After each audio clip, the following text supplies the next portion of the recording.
Lu tahu nggak, ada satu sosok yang sampai hari ini dianggap sebagai hantu London. Dia adalah villain paling terkenal dalam sejarah yang identitasnya nggak pernah terungkap selama lebih dari 130 tahun. Namanya Jack the Ripper, London 1888. Di balik kemegahan era Victorian, distrik Whitechapel adalah teror bagi mereka yang terpinggirkan. Di ganggang gelap yang pengap inilah, sejarah mencatat teror yang tak pernah terpecahkan. Dunia mengenal sang pelaku sebagai Jack the Ripper, tapi bagi publik London saat itu dihantui. Teror Jack dimulai pada 31 Agustus 1888. Korban pertama, Mary Ann Nichols, ditemukan di Bucks Row.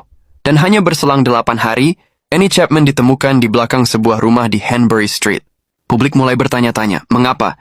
Karena pola Jack yang ditinggalkan sangat presisi, seolah dilakukan oleh seseorang yang ahli anatomi atau dokter bedah. Di tengah kebingungan ini, muncul fenomena yang memalukan bagi penegak hukum. Polisi mulai menerima surat-surat yang mengaku sebagai pelaku. Salah satu yang paling ikonik adalah surat bertajuk Dear Boss. Disinilah nama Jack the Ripper pertama kali lahir.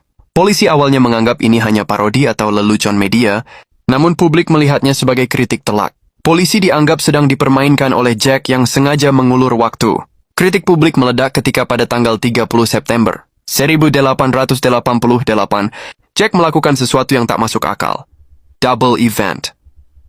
Dalam satu malam, 2 korban melayang di tempat berbeda. Pertama, Elizabeth Stride di Berners Street, dan hanya berjarak 45 menit, Catherine Eddowes ditemukan di Mitre Square. London berubah jadi lautan protes. Polisi dikritik habis-habisan karena mereka sibuk mengejar satu kasus, sementara kasus baru terus muncul di depan hidung mereka.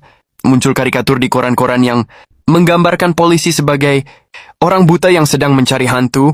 Tekanan makin besar ketika surat From Hell dikirim bersama bukti nyata, sebuah pesan berasal dari Jack mungkin. Banyak yang salah kaprah bahwa semua korban Jack adalah perempuan senang-senang. Faktanya dari 5 korban utama, hanya 2 orang yang terbukti bekerja di jalanan, sementara yang lain adalah wanita biasa yang hanya mencoba bertahan, hidup di tengah kerasnya ekonomi. Tragedi ini mencapai puncaknya pada 9 November 1888. Korban terakhir, Mary Jane Kelly, adalah yang paling menyedihkan.